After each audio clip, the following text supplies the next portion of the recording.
संभल हिंसा मामले में जांच की आज समाजवादी पार्टी के सांसद तक पहुंच गए हैं। संभल पुलिस ने सांसद जियाउर रहमान बर्क के घर पर जाकर ही नोटिस थमाया। 8 अप्रैल को बर्क संभल पुलिस के सामने अब पेश होंगे। 8 अप्रैल को 24 नवंबर की हिंसा के मामले में पुलिस ने 23 मार्च को मस्जिद कमेटी के सदर जफर अली को गिरफ्तार किया। सवाल है कि क्या अगला नंबर अब सांसद बर्क का है? बर्क के खिलाफ अवैध निर्माण का मामला पहले से ही चल रहा है। बिजली विभाग और दूसरी तरफ के आरोपों का सामना पहले ही कर रहे हैं। हालांकि गिरफ्तारी पर रोक को लेकर उनको पहले स्टे मिला हुआ है, लेकिन ये बड़े खबर आपको देते हैं। अब जो जांच है वो समाजवादी पार्टी के सांसद तक पहुंच गई है। संभल हिंसा मामले में ये जांच जियाउर रहमान बर्क के घर पर जाकर एक नोटिस थमाया गया है और उनको कहा गया है कि 8 अप्रैल को आप पुलिस के सामने हाजिर हों। 8 अप्रैल को आना होगा। 24 नवंबर की हिंसा में पुलिस ने एक महत्वपूर्ण गिरफ्तारी की, बड़ी गिरफ्तारी की, जो कि मस्जिद कमेटी के सदर हैं जफर अली को गिरफ्तार किया गया। अब सांसद बर्क की मुश्किलें इस मामले में बढ़ती चली जा रही। हिंसा मामले में उनको नोटिस थमाया गया।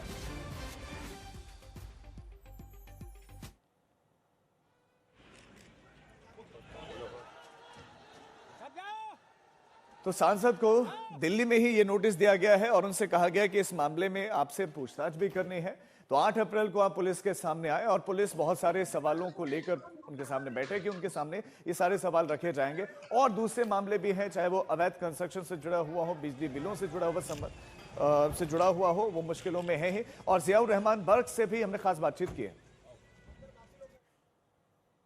मैं नागरिक हूँ, सांसद हूँ, तो मैं कानून व्यवस्था पर और संविधान पर यकीन रखता हूँ और यकीनन मैं जाऊंगा और पूरी तरह से जो पुलिस के उसमें सहयोग करूंगा। मैंने तारीख नहीं दी है, तारीख उन्होंने दी है। 8 अप्रैल की तारीख है। उस 8 अप्रैल की तारीख को मैं हाजिर हूँ। क्रिमिनल मुकदमा होता, कोई मैंने बड़े भ्रष्टाचार किए होते तो तब मुझे कोई परेशान किया जाता, कोई कार्रवाई होती तो तब मुझे किसी तरह की कोई शिकायत नहीं थी।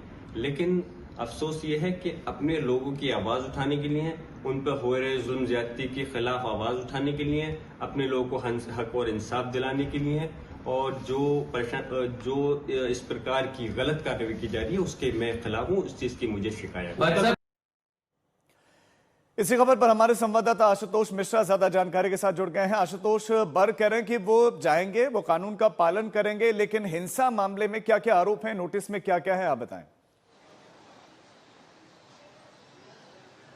दरअसल भीड़ इकट्ठा करना, भीड़ को प्रोवोक करना और हिंसा भड़काने के लिए, तमाम मामलों के लिए उन्हें संभल पुलिस ने आरोपी बनाया है। और जब नोटिस उनके घर देने गई तो वो थे नहीं, क्योंकि इस समय संसद का सत्र भी चल रहा है। और जब हमसे उनसे बात की थोड़ी देर पहले, मैंने उनसे ये सवाल पूछा कि उन्होंने तारीख दी है, वो आए थे नोटिस देने, तो उन्होंने कहा कि अभी चूंकि 8 तारीख का समय उन्होंने दिया कि पेश हो, तो कहा कि मैं 8 को पेश होऊंगा। जाहिर है उनके करीबी लोग भी ये मान रहे हैं कि जिस तरह जफर अली की भी बाद में गिरफ्तारी हुई है, पूरी संभावना है कि जियाउर रहमान को भी, सपा सांसद को भी इस मामले में गिरफ्तार कर लिया जाए। तो जाहिर है वो भी अपने कानूनी रास्ते भी, विकल्प जो है वो भी तलाशेंगे। लेकिन एक चीज जो उन्होंने आज तक के सवाल पर कही कि 8 तारीख का नोटिस है, मैं बतौर सांसद संविधान में विश्वास रखता हूं, कानून में विश्वास रखता हूं, तो जाऊंगा 8 तारीख को और पुलिस के सामने पेश होऊंगा। जाने के लिए कि पूछताछ में भाग लेंगे। बहुत शुक्रिया आपका इस तमाम जानकारी के लिए।